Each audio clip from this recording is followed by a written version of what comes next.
Em nome do Pai, do Filho e do Espírito Santo. Amém. Vinde, Espírito Santo, enchei os corações dos vossos fiéis e acendei neles o fogo do vosso amor. Enviai o vosso Espírito, e tudo será criado, e renovareis a face da terra. Oremos. Ó Deus, que instruíste os corações dos vossos fiéis, com a luz do Espírito Santo, fazei que apreciemos retamente todas as coisas, segundo o mesmo Espírito, e gozemos sempre da sua consolação. Por Cristo, Senhor nosso. Amém. Fala, galera! Estamos começando mais um podcast direto da Arca. Quem vos fala é o Alê. E aqui é o Fagner. Fala, gente, beleza?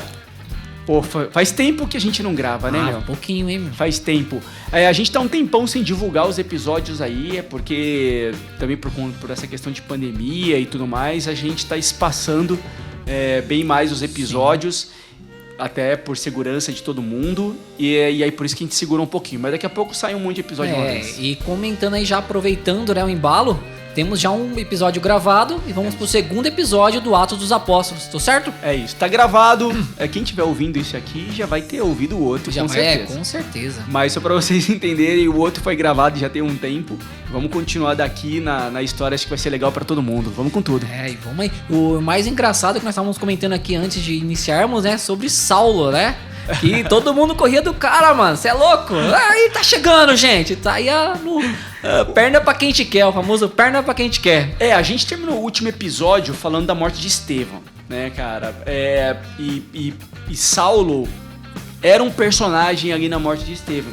Não fala que Saulo apedrejou Estevão, né? Então só lembrando aí o pessoal que estiver no último episódio, te termina o último episódio falando como Estevão foi apedrejado e no momento que ele vai morrer, ele eleva os olhos aos céus, pede que Deus, em linhas gerais, ele fala que Deus os perdoe, né? Porque eles não sabem o que estão fazendo, muito parecido com Jesus.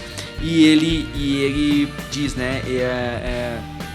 Nas suas mãos eu entrego o meu espírito também. Então, Estevão é nosso primeiro mártir aí. Sim. Primeiro discípulo que vai morrer de um jeito tão cruel, né?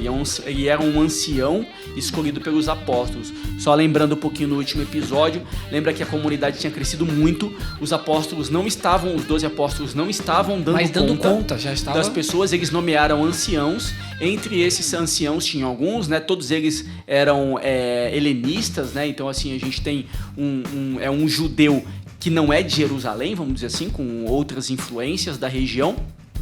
E a gente vai ter, todos eles têm nomes gregos, e tem o Estevão e tem também Filipe, que a gente vai falar bastante de Filipe aqui. Sim. O primeiro desses anciãos, que além de cuidar do povo ali, saiu divulgando o evangelho, foi Estevão, e já mostrou ser um cristão muito fervoroso, né?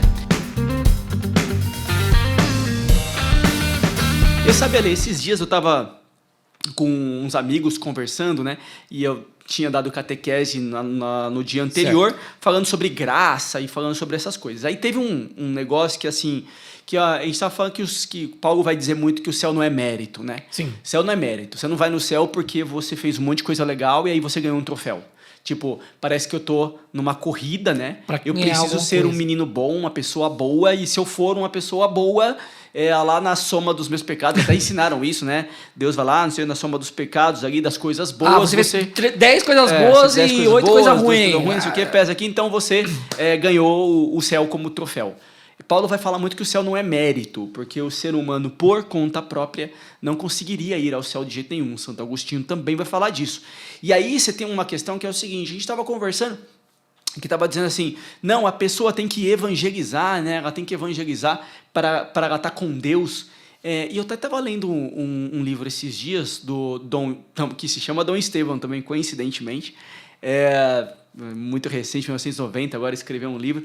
Estava lendo o livro e ele fala assim, que na verdade a gente precisa entender que o céu não é mérito, né? O céu não é mérito. Não há nada que você sozinho que você faça que você vá ao céu. Então o que a gente tem que entender é que você só consegue fazer o bem, você só consegue fazer o bem porque o bem habita em você. Então a evangelização é um reflexo da sua fé. É um reflexo da graça que está em você. Então você não faz o bem para poder ganhar mais graça. Não. Quanto mais graça você tem, mais bem você faz. Inclusive, quanto mais graça você tem, mais você evangeliza. Inclusive, só aproveitando o seu embalo, a minha mãe dizia há bastante tempo, né? Só porque você tá na igreja que você vai pro céu, meu filho. Às vezes quem tá na igreja não vai pro céu e aquela pessoa que tá tranquila na casa dela, assim, tipo, só rezando pelas pessoas de boa, tranquila, capaz de ir primeiro do que a gente. Eu não sei se isso tem muita coisa a ver com o que ela dizia, Tem né? um pouco a ver, assim, primeiro que a gente tem que entender que, assim, o ser humano tende ao mal sempre. Então, ele sozinho não vai ser uma coisa boa. Isso não quer dizer que ele não possa fazer, sei lá, alguma ajuda pobres, cuidar dos animais, preocupar com a natureza. Uma coisa não necessariamente está vinculada com a outra. O bem é muito maior do que isso, né? O viver pelo outro é até muito maior do que atitudes mais espasmódicas, né? Mais espasmódicas. Então, ir na missa, que é a casa de Deus, eu vou lá para beber da fonte do bem. Sim. Somente Deus é bom. O supremo bem só é Ele. Então, eu vou à missa para, pela Eucaristia, eu me alimento da bondade. Eu me alimento. Então, por isso que a gente sempre diz assim... Tem algum... dá para ir ao céu sem ir para a igreja? Não sei. Isso não está escrito em lugar nenhum. Talvez pela misericórdia de Deus. Mas o que a gente pode dizer é, nem todo mundo que está na igreja vai ao céu.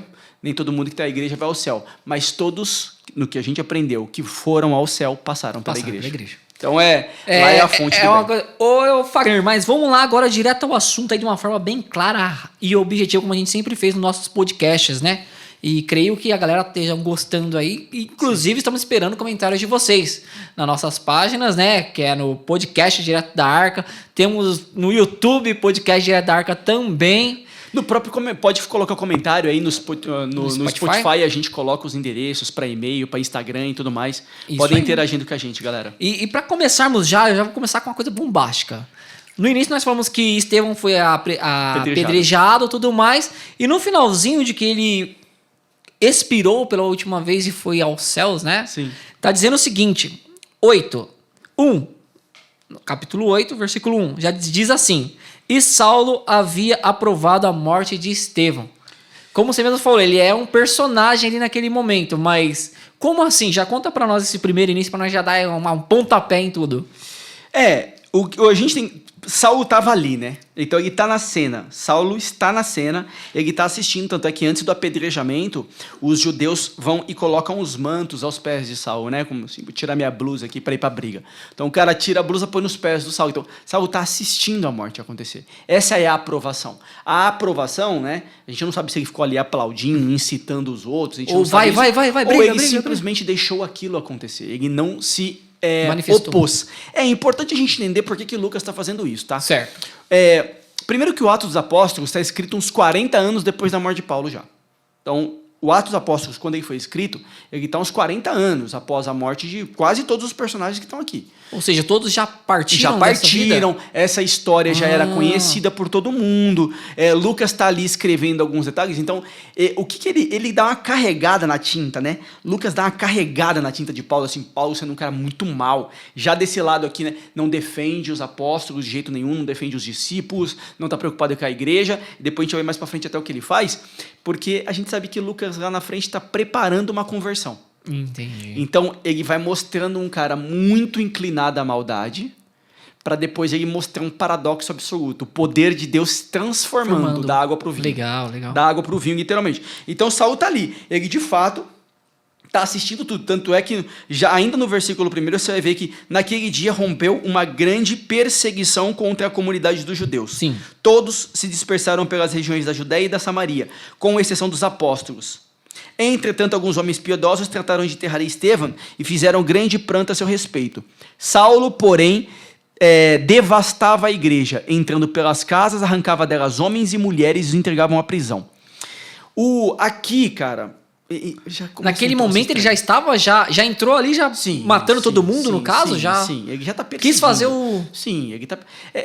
logo depois de Jesus, a gente vai entender que nós estamos no capítulo 8 de Atos dos Apóstolos. A gente viu como os apóstolos, eles saíram daquela casinha no cenáculo, que eles eram alguns para a rua de baixo, para a parte de baixo da casa, já eram centenas, e logo depois eles Já viram eram 3 mil, depois 5 mil, e então foi eles embora. estão incomodando a comunidade judaica da região. E da mesma forma como fizeram com Jesus, cara, se eles foram capazes de matar Jesus, se eles foram capazes de matar João Batista, quem são Imagina. esses outros apóstolos? A raiva está imperando, é uma inveja muito grande, né? É uma inveja muito grande que está imperando. E a gente está vendo essa inveja acontecer. E Saulo é um dos representantes dessa inveja ali na região. E começou a acompanhar cada um deles, né? Saulo vai... Mas sabe que acontece um negócio aqui, cara? Tem um detalhe que eu até peguei faz pouco tempo. A gente vai pegar aqui no versículo 1 que diz assim: todos se dispersaram pelas regiões da Judéia e da Samaria, com exceção dos apóstolos. Mas Paulo perseguia todo mundo. A gente vai ver, cara, que Paulo perseguia uns, Não não todos. Tipo, é como se um pedaço da igreja aprovasse ou simplesmente assim... Vocês vão ferir só aqueles, menos aquele. Exatamente. Cara, você percebe que você tem um grupinho de condenados e um outro grupo que ele, vamos dizer assim, ninguém faz nada com eles. Deixa ele lá. Ninguém fez nada com... cara, assim, ninguém fez nada com eles. Quando você vai prestar atenção, você percebe assim, o que está acontecendo? E isso tem muito a ver com a Bíblia, com a história do Antigo Testamento. Porque aqueles que são de Jerusalém, ali, naturais da Judéia, daquela região, são os mais ortodoxos, né? Vamos dizer, são os judeus da Terra Santa de Israel. Esses são os mais conservadores, né? Os fariseus estão ali.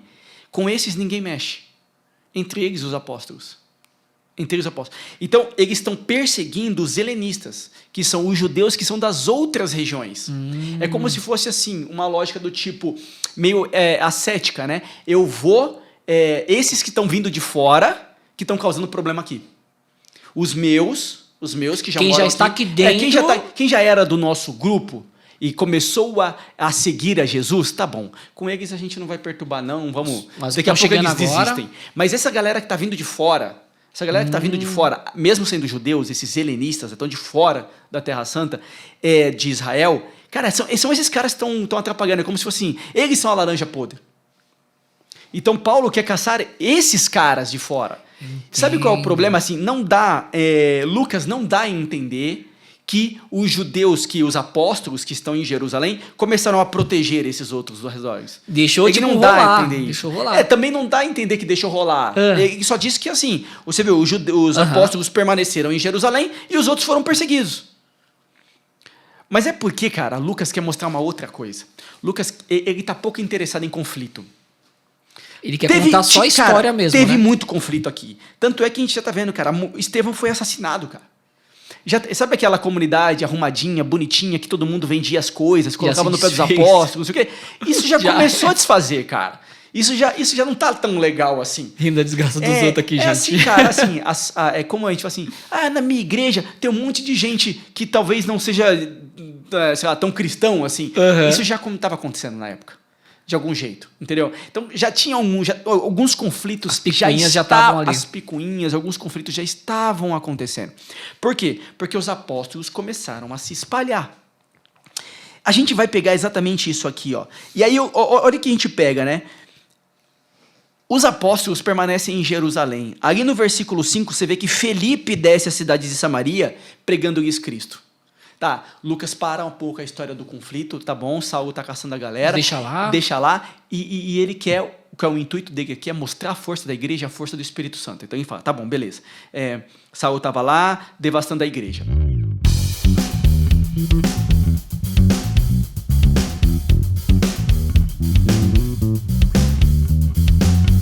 Do outro lá, enquanto isso, Felipe vai para Samaria. Cara, a gente tem que lembrar que que Felipe é um dos anciãos que foram escolhidos, né, junto com Estevão.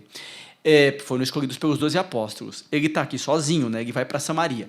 A gente tem que lembrar Jesus lá na Samaria. A gente tem uma passagem lá no capítulo 4 de João, que é Jesus na Samaria.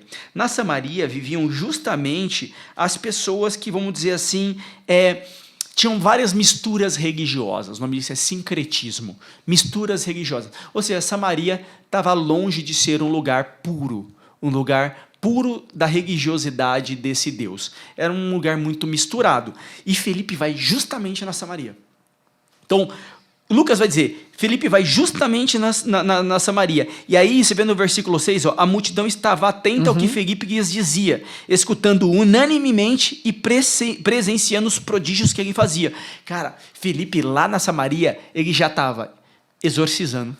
Pregando, tirando os demônios, tudo ele mais. estava curando o paralítico, ele já estava curando pessoas. Pô, mas o Felipe não era um apóstolo, o Felipe era um ancião, ele era um discípulo. Então, antes daqui, a gente viu Pedro e João curando pessoas. Mas Pedro e João são apóstolos. Aqui, aí a gente sabe que apóstolos são aqueles que viram Jesus. Felipe não viu Jesus. Felipe é um ancião. Felipe é um escolhido pelos apóstolos. Vamos dizer assim, é um líder, escolhido pelos líderes, né? Ele é um cara escolhido para conduzir. E você vê que, e como Jesus disse, né? Se vocês acreditarem, farão coisas ainda maiores. Felipe está fazendo coisas maravilhosas na Samaria. Ele está fazendo coisas maravilhosas da Maria. Então, cara, tem essa passagem maluquíssima, que ele encontra um cara chamado Simão. Simão é um mago. Aqui vale pra gente muitas coisas. É muito interessante. Esse cara fingia que fazia milagre. Não sei se vocês já viram, passando por algum canal de TV, as pessoas dizendo, essa pessoa aqui era paralítico. Esse era um bêbado. Aí tem alguém fingindo que tá possesso por um demônio. Sim, né? Com a voz de demônio. O cara começa a se estribuchar, não sei o quê. Sai desse corpo. Não começou agora, não. Já naquela época já tinha. Já tinha. Simão, esse não tem nada a ver com Pedro. É só um cara chamado Simão. Inclusive, tem um monte de gente chamado Simão. Como tem um monte de gente chamada Maria. E também tinha um monte de gente chamado Jesus. Pode ter certeza. Esses dias, um aluno meu do Crisma falou assim, a Bíblia tem uma falta de criatividade com o nome, né, cara? Aprovei. Pior que é verdade, né? Um monte de gente tem o mesmo nome. Então aí esse cara é um mago que morava na região da Samaria. Imagina que tá lá Felipe, pregando para as pessoas, fazendo milagres, exorcizando, e o cara tá lá também. Só que o cara finge que faz. E Felipe faz mesmo pelo poder de Deus. Duas coisas excelentes acontecem aqui. Começa a chegar para os apóstolos em Jerusalém o que Felipe está fazendo na Samaria. E os apóstolos vão lá ver o que está acontecendo.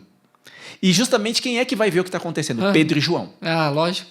Pedro e João. Cara, Pedro e João. Deu ruim. É sensacional, cara. É sensacional. Porque quando Pedro e João eles chegam lá, se a gente vai ver isso no versículo 14, lá do versículo 8, ele diz que os apóstolos que se achavam em Jerusalém, tendo ouvido que a Samaria recebera a palavra de Deus, enviaram Pedro e João. Esses, assim que chegaram, fizeram uma oração pelos fiéis, a fim de que eles recebessem o Espírito Santo, visto que não haviam descido ainda sobre nenhum deles. Eles só tinham sido batizados. Cara, Filipe chegou na Samaria e batizou. Arrebentou tudo. Mas olha que interessante. O Espírito Santo não havia descido no batismo de Filipe. Por quê? Tipo o sacramento. Só o batismo? Não, a gente não tem o crisma, que é a confirmação, aonde você de fato tem a efusão do Espírito. Sim. Exatamente, por isso que às vezes criticam a gente. Mas de onde vocês tiraram essa divisão entre catecismo e crisma? De onde vocês tiraram entre batismo, batizado e crisma? Porque o batizado, você introduz aquela pessoa na religiosidade, introduz aquela pessoa na igreja, a água, mas a força do Espírito liberta de todos os pecados. Mas o Espírito não derrama ainda sobre aquela pessoa completamente. Onde isso acontece? Acontece no crisma. E da onde vem este fundamento? É só nós lermos o capítulo 8, a gente vai ver exatamente isso acontecendo. Filipe vai até a Samaria, ele batiza, deixa tudo preparado. Mas ele não tem o poder para enviar o Espírito Santo ou para pedir que o Espírito Santo seja derramado sobre aquelas pessoas. Quem só tem aquele poder? Os apóstolos. Boa. Agora vocês entenderam, só galera aí. Os apóstolos. Então, os apóstolos chegaram, Pedro e João falaram assim, legal, a galera aqui é cristã, tá todo mundo batizado, mas o Espírito Santo ainda não está sobre eles. E, cara, sabe qual é o movimento? Eles impõem as mãos. Eles impõem as mãos e pelas mãos, aí a gente tem, né, o simbolismo das mãos, a gente tem a efusão do Espírito. Versículo 17. Então os dois apóstolos lhes impuseram as mãos e estes receberam o Espírito Santo. Exatamente. Então, você vê que na Igreja Católica, a não ser que tenha uma autorização expressa e formal, só quem faz o envio dos crismandos é o bispo. Só ele estende as mãos E ele, com as mãos estendidas, roga que o Espírito seja derramado sobre aqueles crismandos. Verdade. E aqui a gente tem exatamente quem? Os apóstolos, que são a cabeça da igreja, e a gente tem o principal, né? Pedro está lá. Pedro está lá, que impõe as mãos e é o líder daquele grupo. Chega arrepia.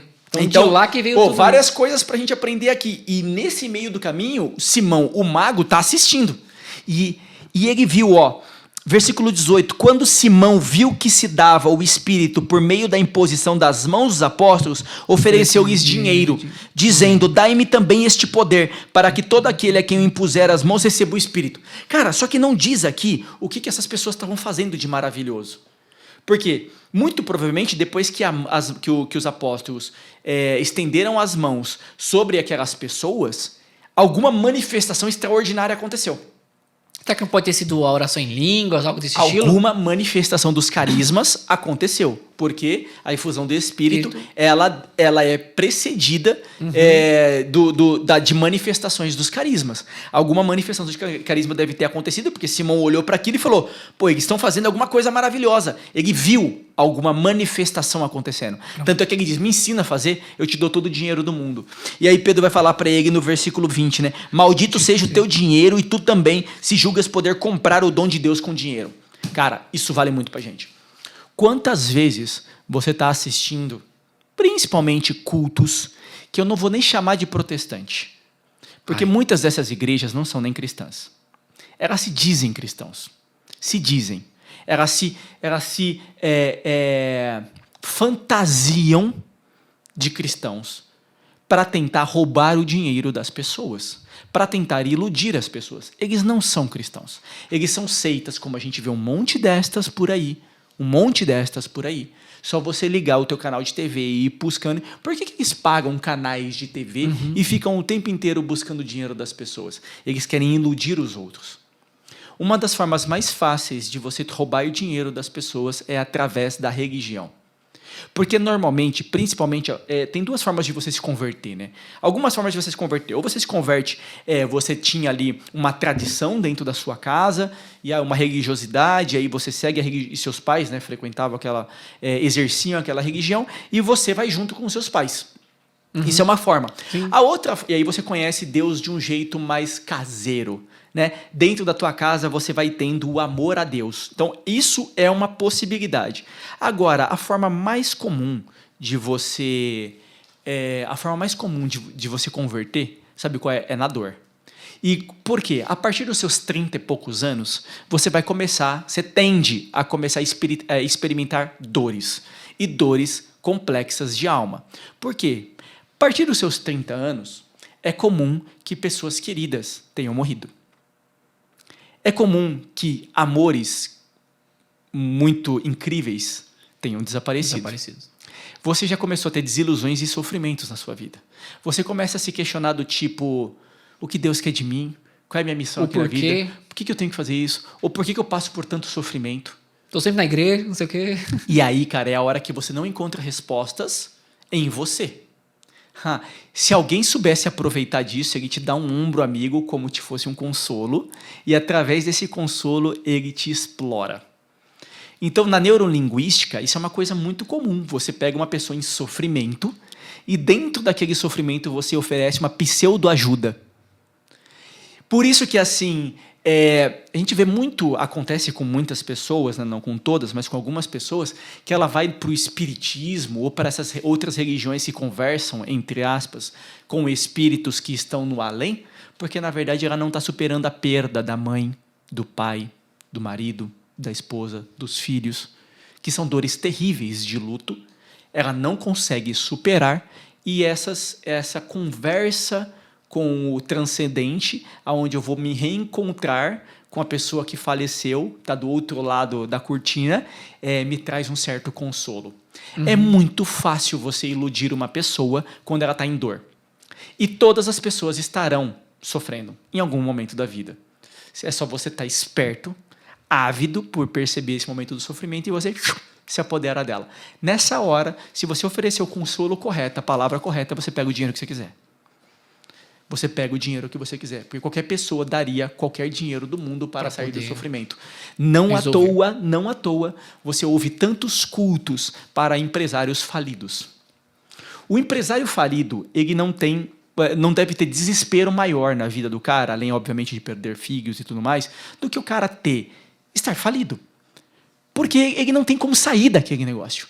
Ele não sabe, ele está perdido. Tudo que ele tentou deu errado. E ele normalmente tem um trauma assim, pô, se eu tentar de novo, vai dar errado de novo. E ele normalmente está muito endividado. Tem um monte de gente perseguindo ele. Então o que os caras fazem? Hoje é o dia do culto dos empresários, ou para volta por cima da tua vida. E aí entram essas teologias de prosperidade, que são absurdas. Absurdo, faz nenhum sentido. E é justamente isso que Pedro está condenando aqui em Simão, quando ele diz: afasta teu dinheiro daqui. Afasta teu dinheiro daqui. Uma coisa é você contribuir com o seu dinheiro para que a evangelização continue. Isso é o dízimo, que é uma devolução. Isso é uma outra contribuição que você queira fazer para uma obra da igreja, porque as obras, efetivamente, elas precisam de dinheiro para se manter, para acontecer. Isso é uma coisa. Outra coisa, o que Simão está querendo aqui me ensina esse poder do Espírito Santo, porque o que ele quer? Ele quer ludibriar as pessoas. Ele quer manipular as pessoas. De então, qualquer forma ou outra, ele quer fazer algo cara. Então, que a gente saiba é o seguinte: quando o dinheiro está à frente, não tem Deus ali. Quando o dinheiro está à frente, não tem Deus ali. E muitas vezes vão te induzir a isso, tentando te pegar pelo seu sofrimento. E isso muitas vezes está transvestido, está fantasiado, está disfarçado de uma ajuda. Vou criar um grupo de ajuda de psicólogos na minha igreja. Nossa, mas isso é tão perfeito. É tão maravilhoso quando a igreja cria ali o seu grupo de psicólogos para acompanhar. É de fato. Mas, meu irmão, presta atenção no que está por trás. Será que por ali ele está querendo te puxar para o culto dele? E se por ali, daqui a pouco, você já está dando alguma grana, e é o que não é uma grana para obra, é a grana para sustentar os luxos dos líderes daquelas igrejas. Isso é bem diferente. Não quer dizer que a igreja não tenha que ter grupos de apoio para pessoas que sofrem, como Alcoólicos Anônimos, como uma série de outros grupos. Mas esses grupos de ajuda, muito facilmente você percebe aquele que está te dando um ombro para se aproveitar de você, ou aquele que está te dando um ombro porque de fato quer te ajudar. Quer te ajudar, verdade. Tem cara que tá te dando o ombro, mas na verdade ele vai subir nas suas costas. Agora tem outro cara que ele não está te dando o ombro, ele está te dando a mão para te levantar. Então é isso que você tem que ver a diferença.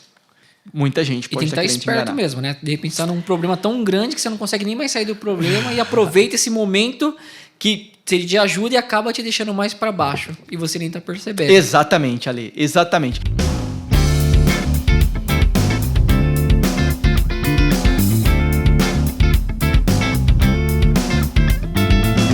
Voltando aqui à história de Filipe, o que acontece com ele legal pra caramba é o seguinte. Filipe tá lá, ele deu o testemunho, anunciou a palavra e tudo mais. Os apóstolos voltam para Jerusalém. Eles voltam para Jerusalém e eles contam tudo que viram na Samaria. Continua Filipe na sua missão de evangelização. Sim. Isso é bem legal, cara. A gente tem aqui no versículo 26 do capítulo 8, um anjo do Senhor dirigiu-se a Filipe e disse: levanta-te e vai para o sul, em direção ao caminho que desce de Jerusalém a Gaza, a deserta. Filipe levantou-se e partiu. Então, antes que você fale, mas eu fiquei muito curioso. Nessa passagem tem que ele encontra alguém no meio andando, né, na estrada. Um eunuco. E o cara falou: mas aí, irmão, o que você tá lendo aí? De dentro de um carro pro outro, tô lendo uma passagem, mas você tá entendendo o que tá escrito? Cara, isso me deixou muito curioso. Viu? Isso é o completo direcionamento do Espírito. No Ato dos Apóstolos, Lucas quer mostrar o tempo inteiro que é o Espírito Santo que guia a igreja. A gente percebe algumas atitudes erradas às vezes acontecendo. Às vezes, algumas atitudes erradas que meio que tentam se infiltrar na igreja, como a gente viu agora há pouco, que é o caso do Simão, o mago. Ele tentou se infiltrar na igreja. A gente tem outras pessoas atrás que nós também vimos isso acontecendo. Mas no final das contas, apesar que dos erros dos homens, é o Espírito que guia. Então a gente tem essa situação assim, primeiro de tudo, o anjo do Senhor foi até Filipe e fala para ele: levanta-te e vai para o sul. Vai até a região de Gaza. vai até a região de Gaza. Não, Então, é que a história, assim, só pra quem tá escutando a gente entender o quê? Imagina a cena. Eu tô indo pra Aparecida do Norte, pegando o meu carro, tô lá na Dutra, e o anjo fala comigo, nós vai pra Aparecida do Norte. Ah, beleza, Aparecida do Norte, legal.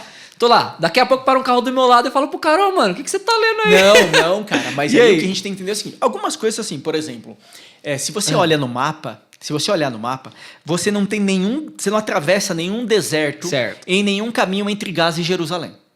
Diretão. Então que deserto é esse que tá aqui, né? Como é que o anjo manda Filipe ir para Gaza passando pelo deserto? Não tem deserto neste caminho. Ixi, é um brefe, então, É que no assim caso? não importa. Ah, Não importa. O que importa é que esse deserto, é o coração do cara, no caso. Sei lá. Exatamente, cara. Do nuco, né? Exatamente. Ele que tá Você precisando vai do coração feio. encontrar um deserto. Algo que não... Ah, um vazio. Você vai ali, ó. encontrar um deserto. E é óbvio que o anjo não fala aquilo e vai embora. Vai embora e não fala mais. À medida que Felipe é direcionado ao deserto, ele continua em oração. E em oração, o Espírito vai inflamando no coração dele, como aconteceu com os discípulos de Emaús. Né? Com os discípulos de Emaús, quando estavam, depois que viram Jesus na Eucaristia, nosso coração não fervia, não, o coração não ardia, né? Enquanto ele falava, a gente não tinha... Porque os discípulos de Emaús não haviam aprendido a interpretar as manifestações do Espírito neles. Mas Filipe já estava esperto. Então, muito provavelmente, Filipe percebe a manifestação do Espírito. Quando ele encontra esse etíope, né, esse eunuco, chamado de eunuco, ele é ministro da rainha Candace, lá da Etiópia, né, superintendente de todos os tesouros da rainha. Ele tinha ido a Jerusalém para adorar. Então, ele era um judeu, que não morava em Jerusalém, morava na Etiópia, e ele foi a Jerusalém para adorar, para rezar. E ele vai lá fazer um agradecimento. Quando ele voltava sentado no carro, ele está tentando ler a história de Isaías. Muito provavelmente Filipe está passando por ali, né? O carro que a gente está dizendo, né, gente? É uma carruagem, né? Carruagem. Então, Filipe está passando... Estão falando de um cara muito rico, né? Um cara muito rico. Então, o cara é superintendente da rainha. Então, um cara com toda a riqueza da rainha etíope. Lembrando, gente, que a Etiópia é miserável nos últimos 700 anos só, tá? A Etiópia era uma potência. Riquíssima. A África toda era riquíssima. Então, vamos lá. A gente fica pensando na Etiópia de hoje, um lugar que, infelizmente, vive uma miséria terrível há dezenas de anos. Não é isso. Não era isso a Etiópia. A Etiópia, inclusive, quem puder estudar, vai ver uma história riquíssima para o próprio cristianismo. E aí, Filipe passa do lado desse cara e ele pergunta justamente, né? O que você está lendo? Você está entendendo o que você está lendo? Aí o cara não tinha entendido o que ele estava lendo. Aí ele já falou, não consigo, ninguém me explica. Ninguém me explica. Até ali. Olha que interessante, né? Esse ninguém me explica, o trabalho dos pastores. Às vezes a gente vê alguns protestantes falando que só importa o que você lê na Bíblia. Eu já ouvi que isso. Só o Espírito vai te dar a interpretação dos textos bíblicos. Não é bem assim. É o Espírito, sim, mas é através dos outros. E quem é este outro, se não a igreja? Quem é este outro, se não a igreja? Quem é Filipe aqui, que acabou de batizar o pessoal na Samaria? Acabou de batizar os samaritanos. Quem é o Filipe aqui? Ele é a igreja, cara. O Filipe é a igreja. Então não é nenhuma pessoa qualquer que chega até o eunuco e vai traduzir as palavras de Isaías, que é o que ele está lendo aqui. Não é qualquer pessoa. Sim. É um dos líderes da igreja. Filipe é um dos anciãos escolhidos pelos apóstolos. Então por isso que a gente fala, nós temos a Bíblia e nós temos a igreja. Esses tempos atrás um protestante falou para mim assim, mas é que para você sempre vale o que a igreja fala. É óbvio. Com certeza. É óbvio. Por um motivo simples. Você realmente acha que eu, do alto dos meus 38 anos, com toda a ignorância do mundo que eu tenho, sei mais do que a igreja soube nos últimos 2000 anos? É só você... Quando eu leio Santo Agostinho, que foi escrito há 1700 anos, eu percebo que eu sou uma ameba. Porque você está lendo aquilo e você fala... Cara, o que esse cara pensou e concluiu há 1700 anos, eu não pensaria, será, em 3 gerações. Eu não pensaria em 3 gerações. Eu sou um nada.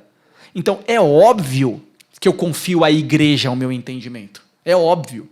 Eu, por conta própria, vou ler a escritura aqui e eu vou concluir que é isso, sim, jamais. Não vou cair nesse erro. Mesmo porque isso não só é ignorância, né, também não é só a falta da humildade, isto é burrice. E aí, ou essa sua ignorância, essa sua infantilidade vai fazer com que qualquer outra pessoa que não esteja vinculada à igreja de fato, te traga algum entendimento e aquilo vai te convencer. Só que você vai se convencer de uma mentira. Então, por isso que muito cuidado com os seus pastores. Né? Pastores que eu quero dizer é todos aqueles que estão pastoreando as ovelhas. Né? Todo aquele líder religioso que está trabalhando com você no entendimento da palavra. Por isso que eu não confio o meu entendimento a uma pessoa. Não. Eu não confio a uma pessoa. Não é porque o padre falou aquilo que eu realmente estou acreditando. Não sei. Eu tenho uma instituição chamada igreja. Porque às vezes o padre está falando uma coisa diferente do que a igreja fala. Isso acontece. Então, sim, o que eu tenho que saber? Eu tenho que buscar o conhecimento para saber o que a igreja fala. Então, por isso que eu estou sempre com o catecismo. Eu sempre falo, tem dúvida? Corre para o catecismo. Lá é o que a igreja fala. Corre para os documentos da igreja, corre para as cartas papais, corre para esses documentos oficiais. Lá está a versão oficial do que a igreja fala. Porque às vezes também não é só porque ele é um padre, não é só porque ele é um padre, que naquele momento até está representando a igreja, que o que ele está falando está exatamente correto. Então, às vezes, ele também se desviou do conhecimento. Aqui o que está muito claro para a gente é que o Filipe escolhido veio fazendo milagres um atrás do outro, batizando pessoas, ele é a representação da igreja. Então, meus queridos aqui, nós católicos acreditamos na palavra 100% e acreditamos na interpretação que a igreja nos dá 100%. Então, às vezes, em interpretações oficiais, né, a gente vai encontrar isso também como patrística. É uma palavra que você usa. Ou a igreja, ou patrística. Próximo passo disso é a tradição. O que faltava para esse etíope, para ele poder compreender o que estava acontecendo? O entendimento, né? Que a o Felipe tradição, trouxe. cara. A tradição. Faltava para esse cara a tradição. O judeu, isso é um comentário da Bíblia, ele fala um negócio muito legal sobre isso. O judeu estava ali, se você contar desde quando em Esdras, né, que eles retornam para reconstruir na Terra Prometida e tudo mais, eles já estão interpretando todos os sinais do Antigo Testamento como profecias. E eles ficam observando as coisas acontecendo para que eles batam com a profecia, porque o que os profetas disseram vai acontecer. Então eles vão procurando referências. Isso que aconteceu bateu com a profecia. Por isso que a gente vai ver que muitas passagens de Jesus vai ser como, e vai dizer, né, como estava escrito. Como estava escrito. Então o judeu está esperto. O judeu da Judéia, da região de Israel, ele está esperto. Será que esse etíope está esperto? Para o que está acontecendo? Será que ele está observando e lembrando que ele não foi contemporâneo de Jesus? Então ele não viu acontecendo as coisas com Jesus, porque ele estava na Etiópia. Então, quando você lê um texto desse, que a passagem é assim, né? Lá do livro de Isaías, vai dizer, Isaías 53. Como ovelha foi levada ao matadouro, e como cordeiro mudo, diante do que o tosquia, ele não abriu a sua boca. Na sua humilhação foi consumado o seu julgamento. Quem poderá contar a sua descendência? Pois a sua vida foi tirada da terra. Esse etíope, esse eunuco etíope, ele não foi contemporâneo de Jesus, ele não viu acontecendo. Então Filipe contou para ele, cara, sabe essa profecia aqui? Acabou de acontecer. E aí ele vai explicar sobre Jesus. E olha que interessante. Quando no versículo 35, Filipe começou então a falar e principiando por essa passagem da Escritura, anunciou Jesus. No versículo 36, o que eles encontram no deserto, entre aspas, deserto? Uma água. Eles encontraram a água. No deserto. É a água vivificante. Entre aspas. Não, a água é sempre o sinal de vivificante, né? Porque a gente vai ter Jesus que, transpassado com a lança, derrama água e sangue. Aqui a gente encontraram a água, porque essa é a água vivificante. Agora aquele eunuco que estava sedento por ter uma resposta, ele recebe a verdadeira água. Vai encontrar lá. Cara, essa água aqui que batiza, essa é a palavra de Jesus. Jesus vai dizer, eu sou a verdadeira água. Né? Então, como ele diz, eu sou o verdadeiro pão. Então, Aí tanto é que ele diz, o que me impede de ser batizado? E Felipe vai e ele batiza o eunuco. Engraçado porque no versículo 39, eles mal saem da água e o Felipe desaparece. Isso que eu até... vocês não vão ver, galera, mas ele vai ver. Eu até circulei essa mesma passagem aqui. Ué, que estranho. Cara. Você vê que assim, mal fez isso e ele é transportado para Azoto. Você sabe que foi arrebatado. Existem muitos santos. Inclusive, um dos santos que esteve no Brasil em vida... já vou lembrar o nome dele. Nossa, estava na ponta da língua. Frei Galvão. Se eu não estiver enganado, Frei Galvão. Bem grandão? Acho que é Frei Galvão. Vou dar uma olhada aqui na internet rapidinho. Isso não estava nos planos, mas se eu não estiver enganado, Frei Galvão, Padre Pio também, tinham entre os seus dons a capacidade de estar em se movimentar com muita velocidade. Ô, louco. É verdade. Essa é nova pra mim. Se vocês lerem a história, se eu não estiver enganado, foi Frei Galvão. Se eu não estiver enganado, me perdoem, mas... tem um nome esse milagre de se transportar, né? Ser transportado de um lugar ao outro com velocidade. Então, alguns santos mostraram este fenômeno. Alguns santos. Deixa eu ajudar aqui também, galera, enquanto tio.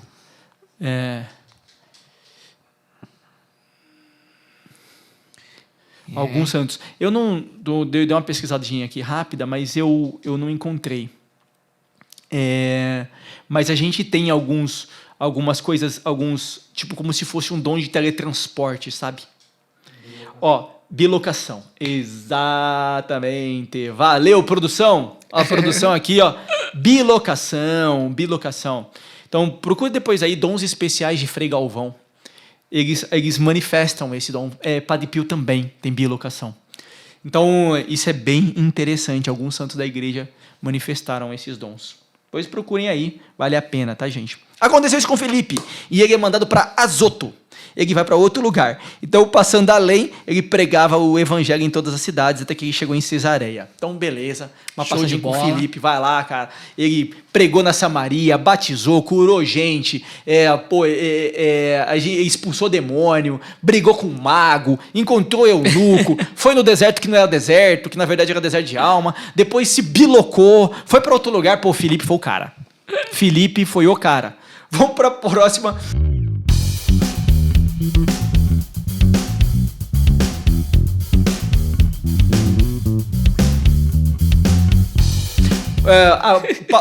Lucas para um pouquinho e vai falar de Saulo de novo, né? Saulo e Paulo aqui vai falar de novo. E ele vai voltar no capítulo 9 dizendo: enquanto isso, Saulo só respirava ameaças de morte. No versículo 1 do capítulo 1, Saulo só inspirava, só queria matar. Cara, olha o ódio. Aí a gente pode dizer, né? Por que Saulo, né, ainda se chamava Saulo, ele vai sendo tomado por esse ódio? Pela inveja, né, cara? E a gente já falou tantas vezes aqui no podcast o quanto a inveja é um dos pecados mais destrutivos. É uma inveja. Ele vai até os príncipes dos sacerdotes, né? Ele vai até os sacerdotes, os líderes religiosos das sinagogas. Ele pede uma carta para ele ir até Damasco e aterrorizar com todos os cristãos que estavam lá.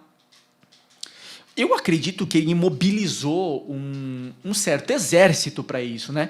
Porque no caminho para Damasco, pessoas, assim, dizendo aqui, né? Muitos estavam com ele. É isso que eu ia te falar, que eu estava comentando aí, que falou que ele chegou lá com alguns do lado dele, né? Até ele ter, que a gente vai chegar logo mais aqui, a visão de que Jesus falava com ele, nesse caso. Pode perceber que quando a gente chegar lá, ele vai falar assim, Saulo estava acompanhado e tudo mais, né? Mas vamos chegar lá. Sim. Você vê que assim, no versículo 3 do capítulo 9, durante a viagem, estando já perto de Damasco, subitamente o cercou uma luz resplandecente vinda do céu. Caindo por terra, ouviu uma voz que lhe dizia: Saulo, Saulo, por que me persegues? Isso. Saulo responde: quem és, Senhor? Mas isso é interessante. Ele já sabe. Já sabe. A pergunta é um tanto quase retórica, né? Quem és, Senhor? É tu, Jesus. Ele já assimila. A conversão é muito rápida, né? Jesus responde, né? Eu sou Jesus, a quem você me persegue. Então, trêmulo e atônito, disse ele: Senhor, que queres que eu faça? A gente vai ter uma passagem dessa do sim, né? Muito com Maria também. Depois que já compreende a divindade e a missão que está à frente, já diz, eis-me aqui, Senhor, né? Como se ele Eis já a tivesse... serva. Eu creio que nessa parte, assim, meu entendimento, que ele já estava se preparando para isso. Que uma hora ia chegar, mano, ou não? Porque ele falou, o que tu queres? Não. Pelo contrário, Ali. Pelo contrário, cara. Queria Na maldade verdade, mesmo? isso é maravilhoso. Porque ele é só água e se torna vinho. É instantâneo. Como na bodas de Canaã. Jesus simplesmente pede, encham as talhas de água e elas imediatamente viraram vinho. A transmutação que aconteceu com Paulo aqui, né? A conversão foi absoluta. Foi instantânea, na hora? Instantânea. Porque Jesus, eu sou aquele que você persegue. Por que você me persegue? Paulo já não quer nem dizer porque persegue, ele só diz o que você quer que eu faça. Pronto, já me diz o que você quer que eu faça. Já foi que eu vou resolver essa logo. conversão é tão maravilhosa. Claro que Lucas aqui, ele usa vários dos artifícios apocalípticos aqui, né? Para dizer uma luz resplandecente vinda do céu, né? Se houve trovões, barulhos, Saulo caiu no chão, abrindo os olhos já não via nada, né? Você vê aqui, ó, tomaram-no pela mão e o introduziram em Damasco. Então, ele já estava bem próximo da cidade de Damasco, você tem essa quase que uma epifania, né? Quer dizer, é uma epifania, a própria manifestação, mas é o próprio Jesus. Não fala que Saulo vê Jesus. Não, em nenhum momento. Ele ouve. Só ouve a voz. Ele ouve, né? Mas ele tem um contato, vamos dizer, quase que físico. Né? Ele sente por todos os seus sentidos que é Jesus que está ali falando com ele. E Jesus diz para ele, você vai até Damasco e você vai encontrar uma pessoa. Então Jesus diz para ele, levanta-te e entra na cidade, aí te será dito o que você vai fazer.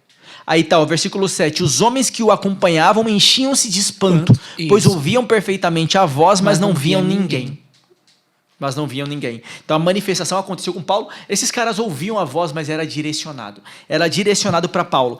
Só que olha que interessante, cara, Paulo tá chegando em Damasco, e você vê que versículo 10, havia em Damasco um discípulo chamado Ananias. O Senhor, numa visão, lhe disse, Ananias, e ele respondeu, eis-me aqui, Senhor. O Senhor lhe ordenou, levanta-te e vai à rua direita, e pergunta em casa de Judas por um homem de Tarso chamado Saulo. Ele vai estar orando. Então, Ananias fica desesperado. Já foi a mudança e Ananias sabia quem mesmo. Era Saulo. Não, Ananias sabia quem era Sim. Saulo. Aí você vê que Ananias... Cara, mas Ananias está rezando já em Damasco. Isso quer dizer que em Damasco já tinha uma célula da igreja ululante. Já estava acontecendo. Ela já estava fervendo.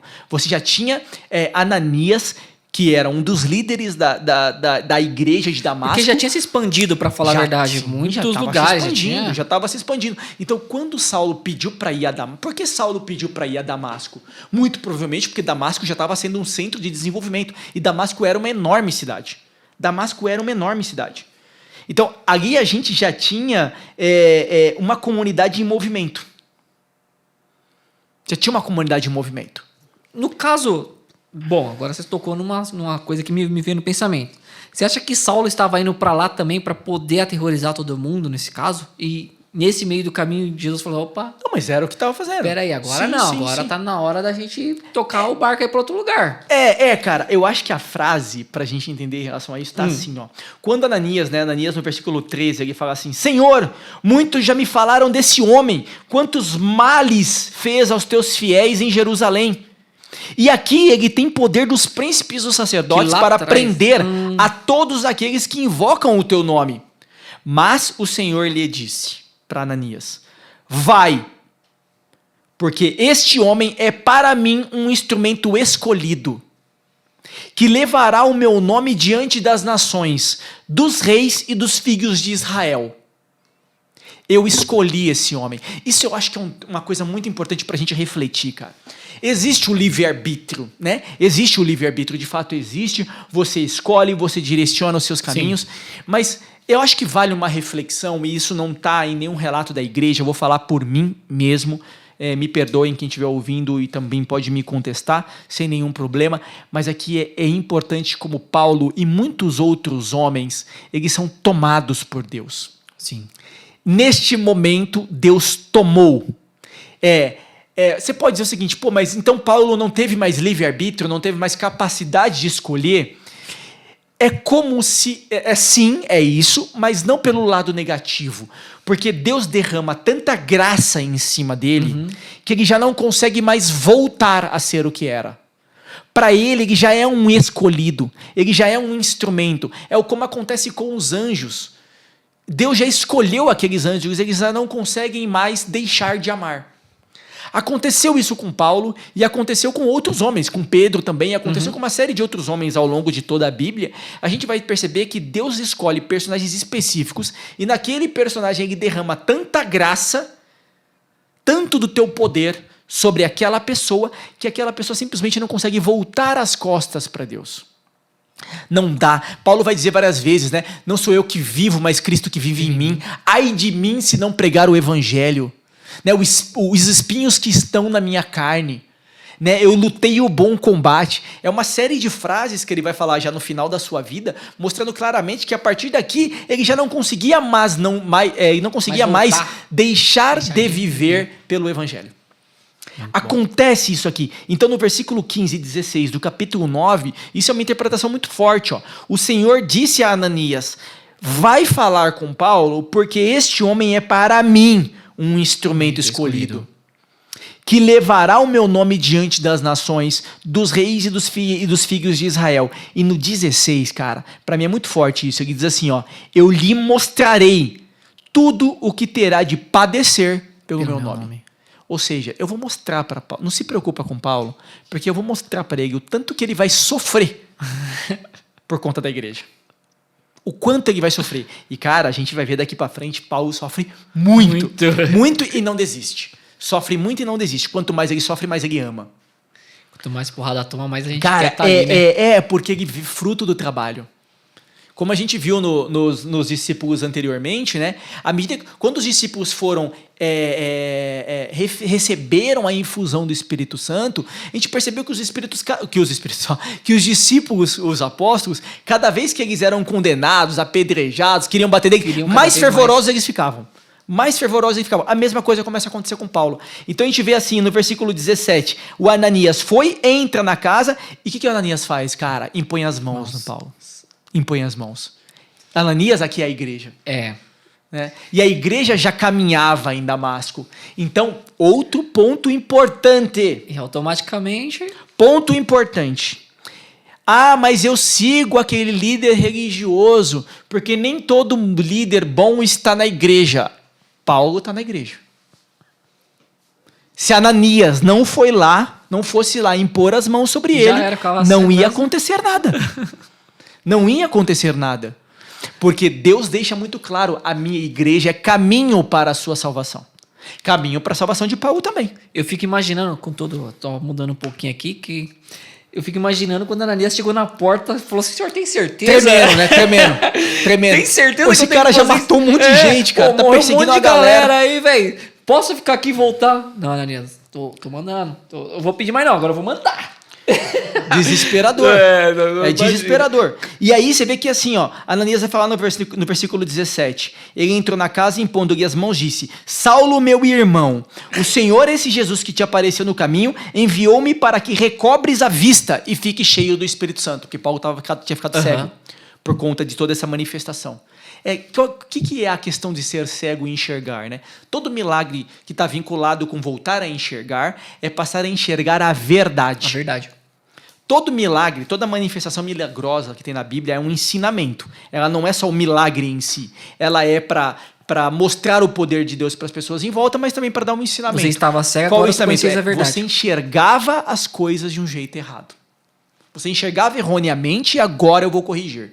Então, passe a enxergar corretamente. Esse é o ensinamento. Como passar a enxergar. E você vê que assim, ó, Paulo demorou-se por alguns dias com os discípulos que se achavam em Damasco, mas ele imediatamente começou a pregar pelas sinagogas que Jesus é o Filho de Deus. Mas ele teve que permanecer com os discípulos. Paulo teve que ser catequizado, cara.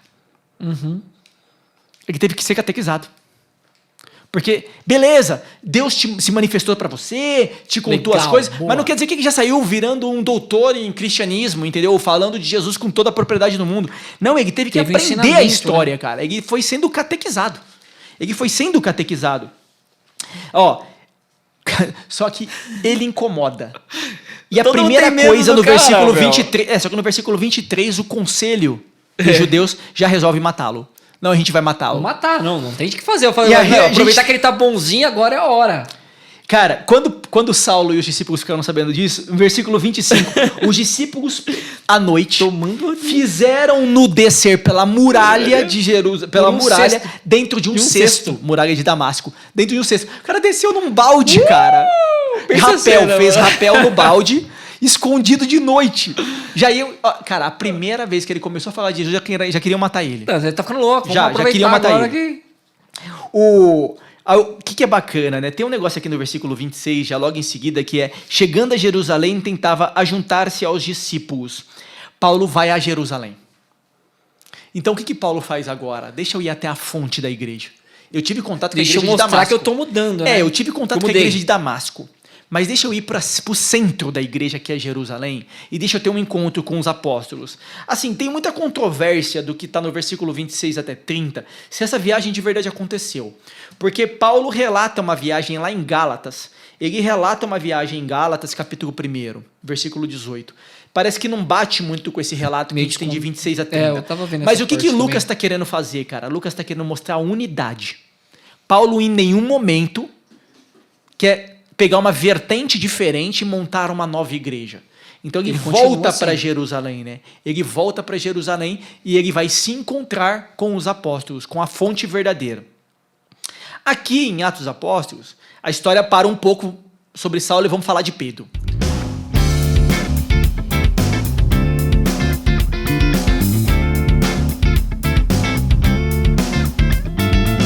Então, cara, a gente tem a questão com Pedro daqui pra frente, né? A gente tem a questão com Pedro daqui pra frente. E a gente vai ver assim, a igreja gozava então de paz por toda a Judéia, Galiléia e Samaria. A igreja estava se espalhando. Sim. Estabelecia-se ela caminhando com temor no Senhor e a assistência do Espírito a fazia crescer em número. Lucas sempre vai dizer, pelo poder do Espírito. Espíritos. É o Espírito que decide, as pessoas chegam porque tomam contato com o Espírito. Pedro caminhava por toda parte, de cidade em cidade. Ele desceu também aos fiéis que habitavam em Lídia, ou Lida, desculpa. Ali achou um homem chamado Enéas, que havia... Não é o ex-candidato não, que faleceu. Achou um homem chamado Enéas, que havia 8 anos jazia paralítico num leito. Pedro vai e cura Enéas. Muito parecido com a forma como Jesus curou um paralítico e mandou o paralítico carregar a cama. Aham. Pedro também fala para ele, né? Levanta e carrega a sua cama. Então, aí já Jesus dizia, né? Se vocês acreditarem nisso, farão coisas iguais ou maiores. Então, Fez Pedro igualzinho. aqui fez igualzinho. No versículo 36 acontece a mesma coisa. Ó. Aí ele vai para Jope. E lá em Jope tinha uma discípula chamada Tabita. Ou a Tabita, né? Em grego era Dorcas. E ela era rica em boas obras e esmolas. Ela morre. Então, eu não sei se você vai ler essa parte toda, mas já vou deixar a minha dúvida aqui. Se a mulher morreu na parte de baixo da casa, que eu deduzi que seria 2 andares, por que levaram essa Tabita pro 2º andar, nesse caso? Não sei. É Pra estranho. prepará-la, né? Eu achei Provavelmente estranho. pra preparar o sepultamento. Ela morreu num lugar e levaram ela pro outro lugar. Então, eu achei estranho, porque, aí Pedro chegou lá, subiu, blá, blá, blá. Vamos preparar ela. Você vê que, enfim... Poderia ter sido lá embaixo o preparo, não também sei. Também não sei. Fato é... Será que tinha... Ela morre embaixo e levam ela pra parte de cima e começam a preparar pro Vamos dar uma sepultamento. pesquisada também para o próximo podcast. Os caras né? vão atrás do Pedro e pedem pra Pedro ressuscitar ela. Sim. Cara, isso bate muito. Pedro vai, chega na região e ressuscita ela. E Pedro ressuscita ela, Pedro fala o seguinte: Tabita, levante-te. Isso bate muito com Jesus lá com Talita, né? Que ele fala Talita cumi. Que é o menina ou ovelhinha, né? E você pega o seguinte, ó, como é que bate muito. Se a gente vai para a tradução para os originais, né, em grego, ele vai dizer Talita cumi, que quer dizer ovelhinha levanta-te. E isso é Jesus. Jesus faz isso lá em Marcos 5. E aí a Pedro agora aqui ele fala Tabita anasteste. Ele diz gazela levanta-te. Então essa referência a um animal Sim. dócil e que ele chama para a vida. Então Pedro aqui faz 2 milagres iguais ao de Jesus. O paralítico que ele pede para Comparação. carregar a Eu cama. li e não tinha tido esse entendimento, acredita? Cara. A hora que você falou pra mim, eu falei, putz, meu, extremamente verdade, olha. parecido. É o mesmo. Se vocês forem lá em Marcos, tanto no Marcos 2 como em Marcos 5, você vai ver que Pedro segue exatamente a linha dos milagres feitos por Jesus, até na forma do milagre. Temos até na uma- forma. eu tenho uma outra dúvida aqui, ó. E aí vem do... Nós estamos no 9, né? 9:41. No caso, ele fez levantar-se, estendeu-lhe a mão, chamando os irmãos, e as viúvas ergueu-lhe, entregou-lhe a viva. Esse fato espalhou-se por toda a Jope, né? E muitos creram no Senhor. Essas viúvas, eles têm mania de chamar naquela época de viúvas mesmo, porque padeceu Viúva e viúva. O marido morreu o marido, sim. ou que tem algumas partes também que Não, falam mas bastante por que, viúvas, mas por que viúvas, isso tá viúvas. aqui? Não, mas por que isso tá aqui, cara? Se você for no versículo 36, ele explica que a Tabita faz, ó. Ela era rica em boas obras e esmolas. Sim. E a gente tem que entender que a viúva, Ajuda ela... Não, cara, a viúva não tem mais como sobreviver, ela não tem sustento. Depois que o marido morre, ela não tem sustento nenhum. Então ela ajudava essas Ela ajudava viúvas. as viúvas. Boa. Por isso que as viúvas estavam lá. Ah, tá. Entendeu?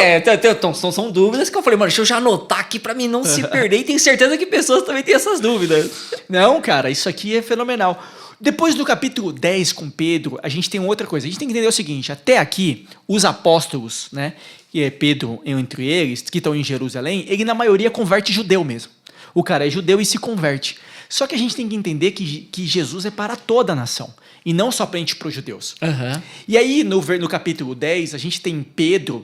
Pedro, ele está sonhando, né? Ele está sonhando, e aí desce um lençol do céu. Desce um lençol do céu com vários animais. Que Deus, né, fala para ele, vai e coma, né? E a gente sabe que o judeu, ele tem muita restrição de alimentação. Tem vários animais que ele não come.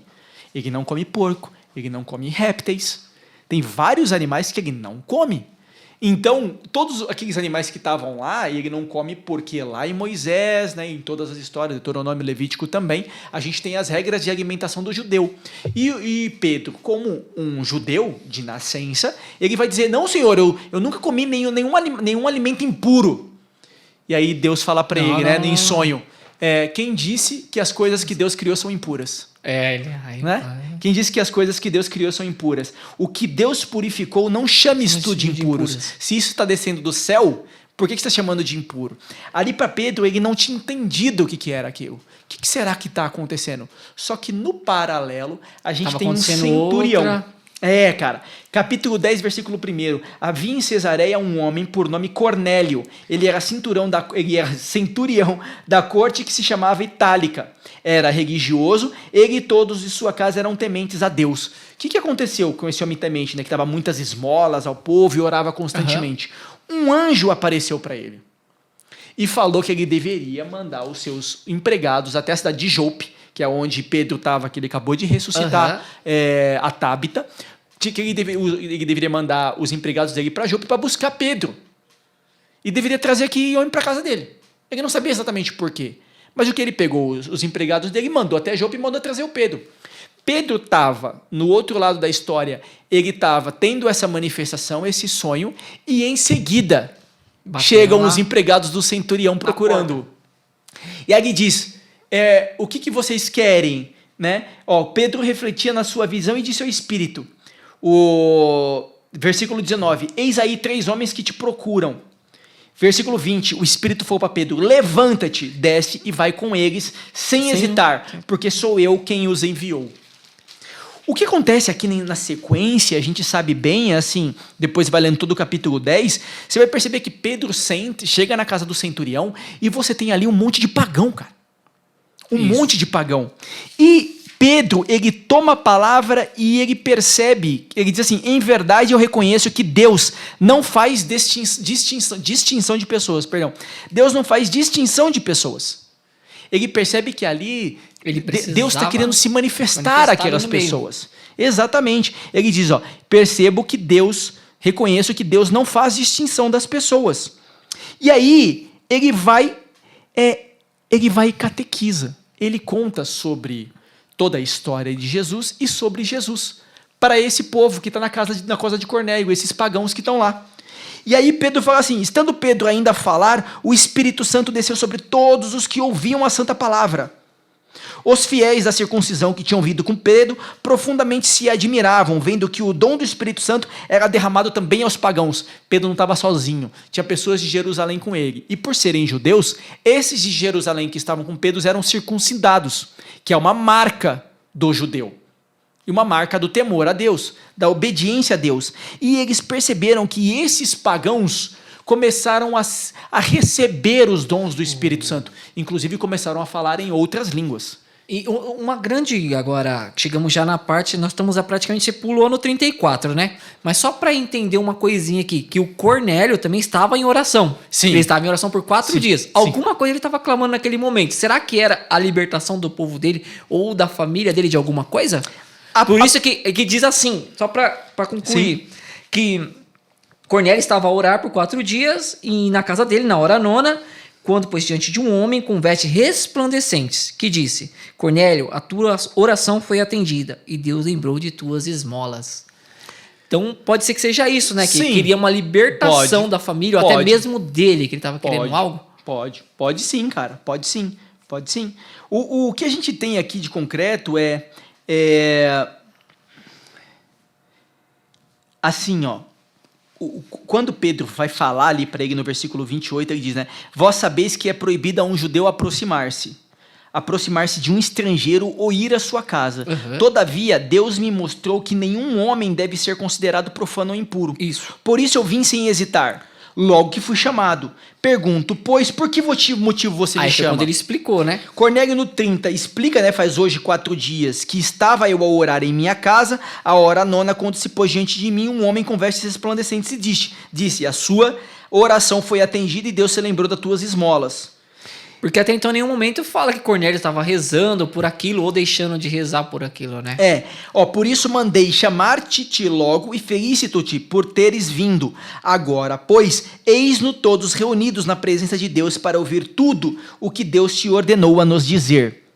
Então aí Pedro conta tudo sobre Jesus. Conta tudo. Assim, muito provavelmente sim, faz sentido, Ale, ele está orando por uma libertação, né? Por conhecer uma verdade, sim, por saber sobre o que estava acontecendo. E muito provavelmente a história de Jesus já devia estar chegando neles. Agora Pedro traz o testemunho verídico. E ele tem agora os apóstolos ali que pode trazer esse auxílio, né? Trazer a verdade a eles. Cara, e você percebe que na hora que Pedro começa a falar com eles, você tem uma infusão do Espírito Santo. Eles começam a falar outras línguas, começam a glorificar a Deus e o Espírito se manifesta neles, que não eram judeus. Pedro não tem dúvida, batiza os caras. Manda bala. Ele batiza. Versículo 48, Pedro vai e batiza todos aqueles homens. Então, isso é... E aí, cara, dá a entender que Pedro ficou com a certeza de que fez algo certo, mas com uma outra certeza, ele teria problemas com os outros apóstolos. Porque, cara, como assim não-judeus foram inseridos... não-judeus foram inseridos no cristianismo? Como assim, né? Como assim foram batizados não-judeus? Isso não... Foi a primeira vez que isso aconteceu. Então, como assim não judeus? Tudo bem, a gente teve Filipe lá em Samaria já, né? A gente já teve a história de Filipe lá em Samaria, mas ali eram judeus, entendeu? Tanto Filipe na Samaria, quanto com o eunuco etíope, todos eles eram judeus. Mas eles eram os helenistas, né? Eles não eram da Judéia, estavam afastados. Por isso que tinham misturas com outras religiões. Eram judeus, mas meio diluídos, assim, meio bagunçados, meio... Aqui é o primeiro lugar onde você tem a conversão de não-judeu. Então, meus irmãos, se nós estamos aqui hoje... É por causa disso. Depende desta cena, especificamente dessa cena. Aqui é a primeira manifestação, guiado pelo Espírito Santo, de que este Deus é para todos, e não somente para os judeus, e não somente para a Terra Santa. Mais para frente, vamos estudar mais sobre Paulo e todas as suas viagens, porque ele vai ser inserido. No final, aqui no capítulo 11, Pedro volta para Jerusalém e ele tem que se explicar para os 11 apóstolos. E ele vai dizer para os 11 apóstolos assim, em sua autoridade, na verdade, ele invoca a autoridade de Deus, ele diz assim, se Deus escolheu esses homens, quem sou eu para rejeitá-los? Se Deus escolheu esses homens, quem sou eu para rejeitá-los? É isso mesmo. Ale, acho que é isso aqui, cara. E se você quer saber agora aí o que Paulo falou, meu. Pedro, né? O que Pedro. Pedro falou? Lê o capítulo 11. E vai no próximo podcast com nós aí, que o couro vai comer ainda. Vamos, no próximo episódio, a gente vai falar um pouco mais sobre agora a conversão dos gentios, né? Dos não-judeus. Vamos para a conversão dos não-judeus, para a conversão dos pagãos.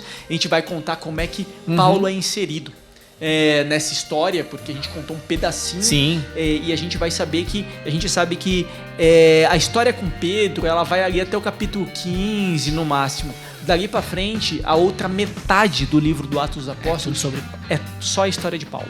Fechou, vamos Então, que vamos. Vamos nessa aí pro Vamos próximo. que vamos. E galera, só aproveitando aí, que nós falamos sobre os santos que tinha o dom, né? Bilocação. De bilocação, vamos repassar aqui pra vocês, ó. Portanto, se for da vontade de Deus, os humanos podem receber o dom da bilocação, ou seja, pode estar em 2 lugares ao mesmo tempo. É um mistério que só pode ser explicado à luz da intervenção milagrosa de Deus e ocorre em casos de extrema santidade e humildade.